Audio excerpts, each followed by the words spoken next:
we most certainly ought to gather the people's telephone numbers, both at home and work, their fax numbers, and their email numbers. And we ought to put that, from the Democratic Party's perspective, we ought to collect that information if people are willing to give it to us. Because, and then what we ought to do, we ought to encourage those people to come back to a precinct convention to talk about organizing to win the elections, rather than coming back to the precinct convention to fight among ourselves. It makes me no difference. I mean,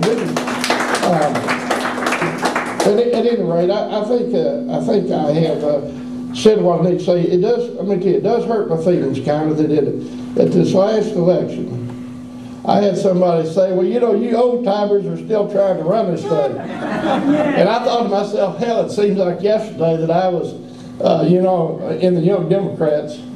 And but this year I got to be 65 years of age, so we start talking about the elderly. Hell, I guess I'm speaking for myself now. But I want to say, I can give you all, let me tell you, I want to associate my remarks with all the other folks that have talked about, Sue Burkle and the others that have talked about why the system is disenfranchising.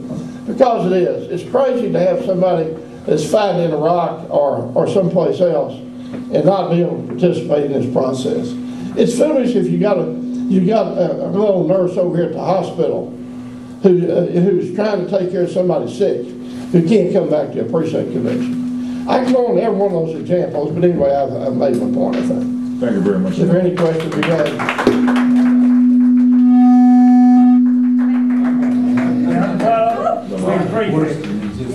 reason I brought up the Robert Rules of Order because it's in the party rule. Oh, I know it is.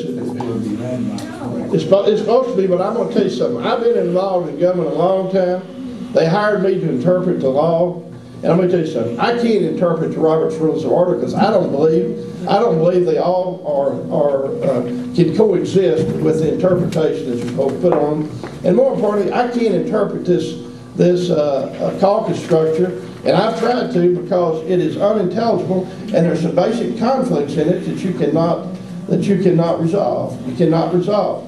And I submit to the party can't resolve it except to make some guesses at it. And after 3 lawyers couldn't figure it out, we'd call people at the party and say, "Hey, how are you going to interpret this?"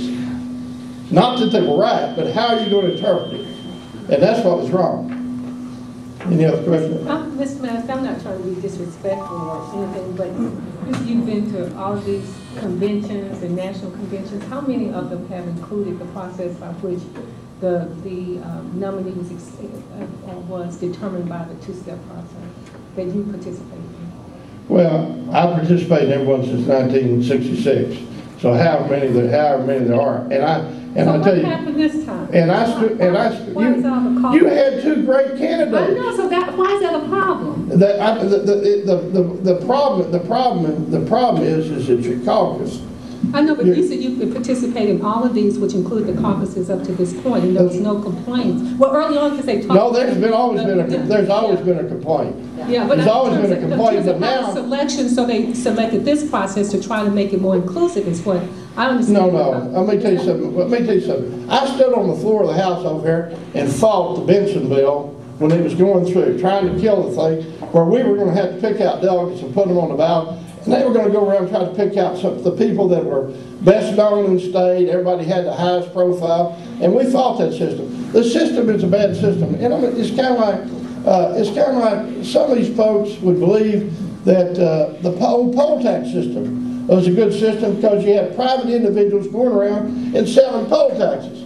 Well, it wasn't. I sold poll taxes too, but I did it, and I did it in South Dallas and South Oak Cliff because I was trying to get people registered to vote. But the better system was to have a free vote. That's it. And we start talking about single member votes. I was one of the lawyers who went all the way down to the state Supreme Court to get single member districts in Dallas County and everywhere else. We did that so we could win some of these elections. And this system that we've got right now is still an anachronism that goes back to trying to have a few people control what takes place in this process. That's what it's all about. And you're a part of that system if you support what's taking place. But the fact is, you give me 2 more candidates like Obama and Hillary Clinton, We're going to have the same kind of people out here. We're going to have people running, but I'm going to tell you, out of those 16,000 people that theoretically were delegates and alternates in Travis County, they damn sure did not show up at the headquarters. They didn't do it. But again, I want to point to you, despite all this good work that we had, a good candidate with the name of Sam Houston could not win a Supreme Court position in Texas. Because all this hoopla doesn't make any difference. It really doesn't. The Democratic Party is going to keep going no matter what happens. And we're all going to keep fighting the battles no matter what happens. But it is not the caucus system that's brought this party building in there. It's really not. There are going to be a few, those same people would have been out there organizing those precincts too.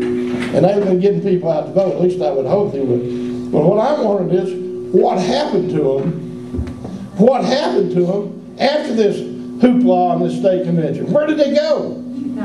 Let me tell you, you take 16,000 people. We've got 12,000 precincts in the state of Texas, probably. If we just had one person working each one of those precincts in Texas, we should have been able to carry Texas. We should have been able to. Where did they go, Judge? Where do you think they went? They went back into the woodwork. No, I don't think so. But why? Huh? The question is why? Well, the National Party probably didn't show us any interest. They didn't put any money in here. These candidates, our fight was over with. You always fight more among yourselves when you're fighting, and then they didn't put any money in. They didn't run any program. That's fine. But that's for another subject. But at any rate, I thank y'all. I know y'all get paid a whole lot for being here, and I thank you. I thank you for being in your public service. Thank you. Thank you very much.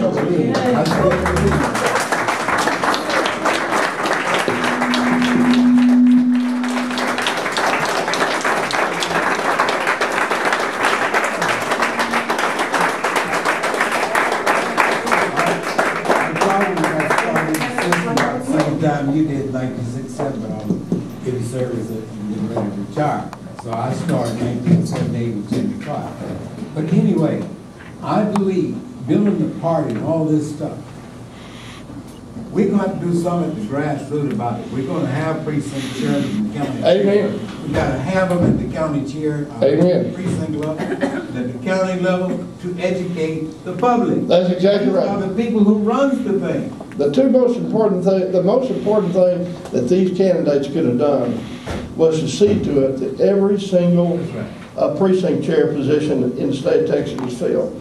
You know, it's like in our high school girl time when Tony Sanchez went out there and spent $60 million and didn't spend anything on filling the precinct. The precinct chairmen were not mailed to in one single time during that campaign. And what we should have been doing is spending the money to find us precinct chairs. Thank you. May God bless you. Thank you very much.